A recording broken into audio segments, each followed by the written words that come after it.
ஆர்வத்தோட கற்கும் நபராகிற உங்களுக்கு இந்த த டீப் டைவ் ஆழமான அலசலுக்கு ஒரு பெரிய வரவேற்பு. இப்போ ஒரே தெருவுல எதிரெதிர் கட்டிடங்கள்ல வேலை செய்யற ரெண்டு செக்யூரிட்டி கார்டுகளை கொஞ்சம் கற்பனை செஞ்சு பாருங்க. சரி. 2 பேருமே காலையில 8 மணிக்கு வராங்க. சாயங்காலம் 8 மணி வரைக்கும் சரியா 12 மணி நேரம் நின்று கொண்டே வேலை செய்றாங்க. ஆமா, ரெண்டு பேருடைய வேலையும் ஒண்ணுதான். அவங்க எதிர்கொள்ளும் வெயில், மழை, சோர்வு எல்லாமே ஒண்ணுதான். ஆனா பாத்தீங்கன்னா மாச கடைசியில ஒருத்தர் 20,000 ரூபாய் சம்பளம் வாங்குறார், இன்னொருத்தர் 28,000 ரூபாய்க்கும் மேல வாங்குறார். இது நிஜமாவே ஒரு பெரிய முரண்பாடு தான். உழைப்பு ஒண்ணா இருக்கும்போது ஊதியம் மட்டும் ஏன் இவ்வளவு வேறுபடுதுன்னு நீங்க யோசிக்கலாம். கரெக்ட். இது எப்படி சாத்தியம்? இந்த கேள்வியோட தான் நாம இன்னைக்கு நிகழ்ச்சியை ஆரம்பிக்க போறோம். அதாவது ஒர்க்கர் வாய்ஸ் தளம்னு ஒரு யூடியூப் சேனல் இருக்கு. அதுல சுர்ஜித் சாவ்லா வெளியிட்ட ஒரு மிக முக்கியமான வீடியோவோட தகவல்களை தான் நாம இன்னைக்கு விரிவாக பேச போறோம். ஆமா, குறிப்பா ஏப்ரல் 1, 2026 முதல் இந்தியாவில் உள்ள பாதுகாப்பு பணியாளர்களுக்கான, அதாவது செக்யூரிட்டி கார்டுகளுக்கான புதிய சம்பள உயர்வை பத்தி தான் நம்ம அலச போறோம். சொல்ல போனா யாருக்கு எவ்வளவு சம்பளம் கிடைக்கும், அவங்க உரிமையை எப்படி உறுதி செஞ்சுக்கலாம்னு பார்க்க போறோம். சரி, இத கொஞ்சம் விரிவாக அலசுவோம். இந்த சம்பள முரண்பாட்டுக்கு என்ன காரணம் நினைக்கிறீங்க? அந்த 2 செக்யூரிட்டி கார்டுகளோட உதாரணத்துல இருந்தே நம்ம ஆரம்பிக்கலாம். அந்த முரண்பாட்டுக்கு காரணம் அவங்க செய்யற வேலை கிடையாது, அவங்க யாருக்காக செய்யறாங்க, சட்டத்தின் கண்களுக்கு அவங்க எந்த வரம்புக்குள் வராங்க அப்படிங்கறதுதான். ஓ, அப்போ அவங்க வேலை செய்யற இடத்தை பொறுத்து சட்டம் உங்களை வேற மாதிரி பாக்குதா? அதேதான். அந்த 2 கார்டுகளும் தங்களை அறியாமலே தொழிலாளர் சட்டத்தின் 2 வெவ்வேறு உலகங்களில் வாழ்ந்துட்டு இருக்காங்க. அந்த 2 உலகங்கள் அதைத்தான் தொழிலாளர் சட்டத்துல சென்ட்ரல் ஸ்பியர், அதாவது மத்திய அரசு வரம்பு, மற்றும் ஸ்டேட் ஸ்பியர், அதாவது மாநில அரசு வரம்புன்னு பிரிக்கிறாங்க இல்லையா? கரெக்ட். இதை சுலபமா புரிஞ்சுக்க நீங்க ஒரு நெடுஞ்சாலை அமைப்பை எடுத்துக்கலாம். இப்போ நேஷனல் ஹைவேஸ், அதாவது தேசிய நெடுஞ்சாலைகளை பாத்தீங்கன்னா அது எல்லாமே மத்திய அரசின் கட்டுப்பாட்டுல நாடு முழுக்க ஒரே மாதிரியான விதிகள், ஒரே மாதிரியான பராமரிப்பு நிதியோட இயங்குது. எக்ஸாக்ட்லி. நீங்க காஷ்மீர்ல இருந்தாலும் சரி, கன்னியாகுமரியில இருந்தாலும் சரி, டோல்கேட் விதியோ தரமோ ஒண்ணுதான். ஆனா உள்ளூருக்குள்ள போற மாநில சாலைகள் எடுத்துக்கோங்க. ஆமா, ஸ்டேட் ஹைவேஸ் அந்தந்த மாநில அரசோட பட்ஜெட், அவங்களோட முன்னுரிமைகளுக்கு ஏத்த மாதிரி ஒவ்வொரு ஊருக்கும் மாறும். இது ஒரு அருமையான ஒப்பீடு. இதே தர்க்கம் தான் இங்கேயும் செயல்படுது. சுர்ஜித் சாவ்லாவின் தகவல் படி இந்த தேசிய நெடுஞ்சாலைகள் மாதிரி நாடு முழுவதும் ஒரே சீரான குறைந்தபட்ச ஊதிய விதியை பின்பற்றுபவை தான் சென்ட்ரல் ஸ்பியர் நிறுவனங்கள். இப்போ உதாரணத்துக்கு ரயில்வே துறை, ஸ்டேட் பேங்க், கனரா பேங்க் மாதிரியான தேசிய வங்கிகள் இதுல வருமா? கண்டிப்பா. அது மட்டும் இல்லாம அந்த வங்கிகளுடைய ஏடிஎம்கள், தபால் நிலையங்கள், அப்புறம் எய்ம்ஸ் மருத்துவமனைகள் எல்லாமே இதுல தான் அடங்கும். ஓ, அப்ப பொதுத்துறை நிறுவனங்களான செயில், பெல் மாதிரியான கம்பெனிகளும் சென்ட்ரல் ஸ்பியர் கீழே தான் வரும் இல்லையா? ஆமா. இதுல முக்கியமான விஷயம் என்னன்னா, நீங்க ஒரு தனியார் ஏஜென்சி மூலமா வேலைக்கு சேர்ந்திருந்தாலும், நீங்க காவல் காக்கும் இடம் மத்திய அரசுக்கு சொந்தமானது என்றால், நீங்க ஆட்டோமேட்டிக்கா சென்ட்ரல் ஸ்பியர் கீழே வந்து விடுவீங்க. இப்ப புரியுது. அப்ப அந்த மாநில சாலைகள்னு சொன்னீங்களே, அதாவது ஸ்டேட் ஸ்பியர், அதுல யார் யாரெல்லாம் வருவாங்க? இந்த தனியார் ஹோட்டல்கள், உணவகங்கள், ஷாப்பிங் மால்கள், சாதாரண கடைகள், அப்புறம் தொழிற்சாலைகள், இது எல்லாமே ஸ்டேட் ஸ்பியர் கீழே தான் வரும். அப்போ இங்கதான் இந்த பெரிய சம்பள இடைவெளி உருவாகுதா? அதேதான். சென்ட்ரல் ஸ்பியர்ல வேலை செய்யறவங்களுக்கு ஏப்ரல் 1, 2026க்கான அகவிலைப்படி, அதாவது டேர்னஸ் அலவன்ஸ் ஏற்கனவே துல்லியமாக கணக்கிடப்பட்டுடுச்சு. அப்போ அவங்களோட குறைந்தபட்ச ஊதியம் முன்கூட்டியே அதிகாரப்பூர்வமா அறிவிக்கப்பட்டுடுச்சு. கரெக்ட். ஆனா மாநில அரசுகளின் கீழ் வரும் தனியார் நிறுவனங்கள்ல பணிபுரிபவர்களின் நிலைமை முற்றிலும் வேற. அவங்களுக்கு அந்தந்த மாநில அரசுகள் எப்போ குறைந்தபட்ச ஊதிய அறிவிப்பை வெளியிடுதோ அது வரைக்கும் காத்திருக்கணும். இது ரொம்ப கஷ்டமான விஷயமாச்சே. சில மாநிலங்கள் பல வருஷத்துக்கு ஊதியத்தை மாத்தி அமைக்காமலேயே விட்டுடுவாங்களே. ஆமா, அதுதான் நிதர்சனமான உண்மை. இதனால தொழிலாளர் சந்தையில ஒரு பெரிய ஏற்றத்தாழ்வு உருவாகுது. நீங்களே யோசிச்சு பாருங்க, ஒரே ஏஜென்சில வேலை செய்யற 2 பேரை அந்த ஏஜென்சி ஒருத்தனை பேங்க் ஏடிஎம்க்கும் இன்னொருத்தனை பக்கத்துல இருக்கிற துணி கடைக்கும் அனுப்பி வைக்குது. அவங்க நிக்கிற இடம் தான் அவங்களுக்கான பொருளாதார பாதுகாப்பை தீர்மானிக்குது. இது ஒரு அடிப்படை கோட்டை வரைஞ்சிடுச்சு. ஆனா இந்த சென்ட்ரல் ஸ்பியர்க்குள்ளேயே பாத்தீங்கன்னா சம்பளத்துல மறுபடியும் ஒரு பெரிய வித்தியாசம் வருது. ஓ, சென்ட்ரல் ஸ்பியர்க்குள்ளேயுமா? அதுக்கு என்ன காரணம்? அனுபவமா இல்ல வயசா? ரெண்டுமே கிடையாது. அவங்க கையில இருக்கிற ஒரு குறிப்பிட்ட பொருள் தான் அதுக்கு காரணம். அது என்னன்னா ஆயுதம். ஆயுதமா?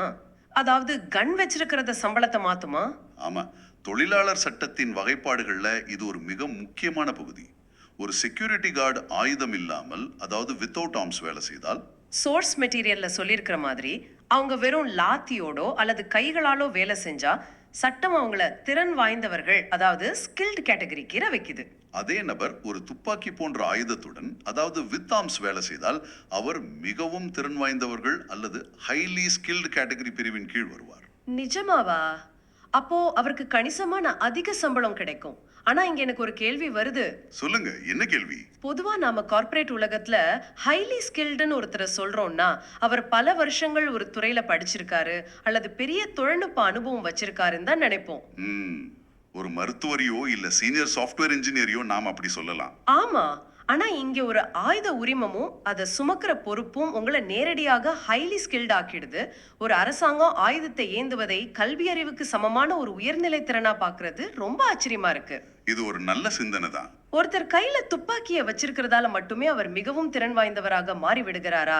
இது நிஜமாவே அவங்க திறமைக்கான அங்கீகாரமா, இல்ல இந்த ஆயுதத்தை கையாளுவதால அவங்க உயிருக்கு ஏற்படும் ஆபத்துக்கான ஒரு இழப்பீடா?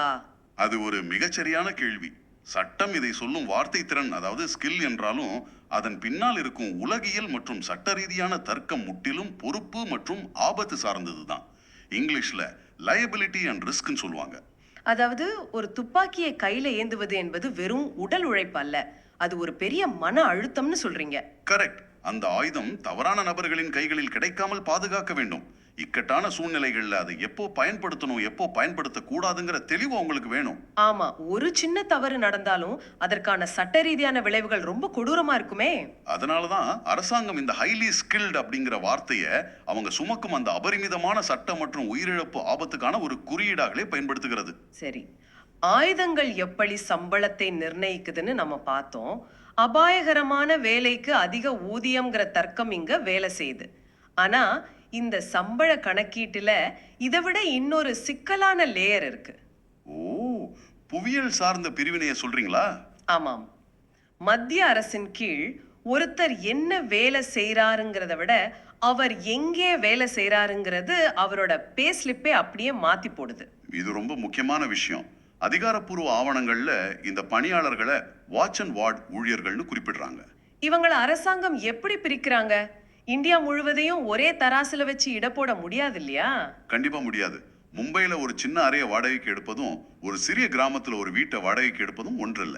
அதனாலதான் வாழ்க்கை செலவு, அதாவது காஸ்ட் ஆஃப் லிவிங் மற்றும் நுகர்வோர் விலை குறியீடு அடிப்படையிலே இவங்களை ஏ, பி, சி என 3 பிரிவுகளாக பிரிச்சிருக்காங்க. ஆமா, ஏரியா ஏ என்பது பெரிய மாநகரங்கள், பி என்பது நடுத்தர நகரங்கள், சி என்பது சிறிய ஊர்கள் மற்றும் கிராமப்புறங்கள். சரி, இப்போ நேரா எண்களுக்கு வருவோம். இந்த ஏப்ரல் 1, 2026 இவர்களுக்கு கிடைக்க போகும் சம்பள எண்கள் ரொம்ப சுவாரஸ்யமா இருக்கு. முதல்ல ஆயுதமற்றவர்கள், அதாவது வித்தவுட் ஆர்ம்ஸ் பிரிவை பார்ப்போம். ஏரியா ஏயில் வேலை செய்பவர்களுக்கு ஒரு நாளைக்கு எவ்வளவு வருது? ஒரு நாளைக்கு 1008 ரூபாய், அதாவது மாதத்திற்கு 26,208 ரூபாய். இதுவே ஏரியா பியில் வேலை செய்பவர்களுக்கு ஒரு நாளைக்கு 918 ரூபாய், மாதம் 23,868 ரூபாய். ஏரியா சியில் ஒரு நாளைக்கு 781 ரூபாய், மாதம் 20,306 ரூபாய். இதுவே ஆயுதம் தாங்கியவர்களுக்கு, அதாவது வித் ஆர்ம்ஸ் பிரிவுக்கு கணக்கு எப்படி மாறுதுன்னு பார்ப்போம். ஏரியா ஏயில் ஒரு நாளைக்கு 1094 ரூபாய். இதன்படி இவர்களுக்கு அதிகபட்சமாக மாதம் 28,444 ரூபாய் கிடைக்கும். ஏரியா பியில் ஒரு நாளைக்கு 1008 ரூபாய், மாதம் 26,708 ரூபாய். ஏரியா சியில் ஒரு நாளைக்கு 918 ரூபாய், மாதம் 23,868 ரூபாய். இதுல ஒரு விஷயத்தை நீங்க கவனிச்சீங்களா? ஆமா, இங்கதான் விஷயம் ரொம்ப சுவாரஸ்யமாகுது. இந்த எண்களை வரிசையா படிக்கும் போதுதான் ஒரு விஷயம் ரொம்ப தெளிவா இடிக்குது. ஒரு சுவாரஸ்யமான கணித விந்தை இதுல ஒளிஞ்சிருக்கு. எந்த இடத்துல சொல்றீங்க? ஏரியா பில ஒருத்தர் ஆயுதத்துடன் வேலை செய்றார். அவரோட உயிரை பணயம் வச்சு ஒரு துப்பாக்கியோட நின்னு அவர் வாங்குற சம்பளம் மாதம் 26,208 ரூபாய். அதே சமயம் ஏரியா ஏல ஒருத்தர் எந்த ஆயுதமும் இல்லாம வெறும் செக்யூரிட்டியா வேலை செய்றார். அவரு வாங்குற சம்பளமும் அதே 26,208 ரூபாய் தான். ரொம்ப கரெக்டா கவனிச்சிருக்கீங்க. இருப்பிடம் எப்படி ஒரு ஆயுதத்தோட மதிப்புக்கு சரிசமமாகுதுன்னு பாருங்க. அதே மாதிரி ஏரியா சில ஆயுதத்துடன் வேலை செய்பவரின் சம்பளமும் ஏரியா பில ஆயுதம் இல்லாம வேலை செய்பவரின் சம்பளமும் 23,868 ரூபான்னு அப்படியே பொருந்தி போகுது. இது நகர்ப்புற பொருளாதாரத்தின் மிக கடுமையான உண்மையை வெளிச்சம் போட்டு காட்டும் எண்கள். அரசாங்கம் வாழ்க்கை செலவுக்கும் அபாயகரமான வேலைக்கும் இடையே ஒரு பேலன்ஸ் உருவாக்க முயற்சி பண்ணிருக்கு. அதாவது பெருநகரங்கள்ல வாழ்றது ஒரு ஆயுதத்தை சுமக்கிற அளவுக்கு ஆபத்தானதும் செலவு பிடிச்சதுமா இருக்குங்கிறத இந்த எண்கள் மறைமுகமா சொல்லுது. ஆமா, ஏரியா ஏயில் உள்ள ஒரு மாநகரத்தில் ஒரு சாதாரண குடிசையோ அல்லது ஒற்றை அறையோ வாடகைக்கு எடுத்து உயிர் வாழ்வதற்கான செலவு என்பது ஏரியா பி போன்ற ஒரு நடுத்தர நகரத்தில் ஒரு துப்பாக்கியை கையில் ஏந்தி ஒருவன் எதிர்கொள்ளும் மிகப்பெரிய சட்ட மற்றும் உயிரிழப்பு ஆபத்துக்கு சமமானது. கரெக்ட். திறன், ஆபத்து மற்றும் புவியியல் மூன்றும் மோதிக்கொள்ளும் ஒரு புள்ளி தான் இந்த சம்பள கணக்கீடு. நம்பவே முடியல. ஆனா இந்த எண்கள் எல்லாம் கேட்கறதுக்கு ரொம்ப நல்லா இருக்கு. அதிகபட்சமா ஒரு செக்யூரிட்டி கார்டுக்கு மாதம் 28,000க்கு மேல் சம்பளம் என்பது ஒரு மிகப்பெரிய விஷயம்தான். கண்டிப்பா ஒரு சாதாரண தொழிலாளிக்கு இது ஒரு நல்ல தொகை தான். ஆனா ஒரு செக்யூரிட்டி ஏஜென்சியோ அல்லது நிறுவனமோ இதெல்லாம் வெறும் யூடியூப் வீடியோல சொல்றது எங்களுக்கும் இதுக்கும் சம்பந்தம் இல்லைன்னு சொல்லிட்டா அந்த தொழிலாளி என்ன செய்வார்? இந்த தொகையை அவர் சட்டப்பூர்வமாக பெற முடியும் என்பதற்கான ஆதாரம் என்ன? சுர்ஜித் சாவ்லா தனது வீடியோவில் காட்டும் மிக முக்கியமான ஆயுதமே இதுதான். அவர் வெறும் வாய் வார்த்தையாகவோ ஏதோ ஒரு செய்தித்தாள் துணுக்கையோ ஆதாரமாக காட்டவில்லை. அப்போ எதை ஆதாரமா காட்டார்? இந்தியாவின் ஒட்டுமொத்த தொழிலாளர் சட்டங்களையும் மத்திய அளவில் நிர்வகிக்கும் தலைமை தொழிலாளர் ஆணையர், சீஃப் லேபர் கமிஷனர் சென்ட்ரல் திருமதி சோனல் மிஸ்ரா வெளியிட்ட 29 பக்க அதிகாரப்பூர்வ சுற்றறிக்கையை அப்படியே ஸ்கிரீனில் காட்டுகிறார். ஓ, அந்த 29 பக்க ஆவணத்தை வச்சே உங்க உரிமையை கேட்கலாமா?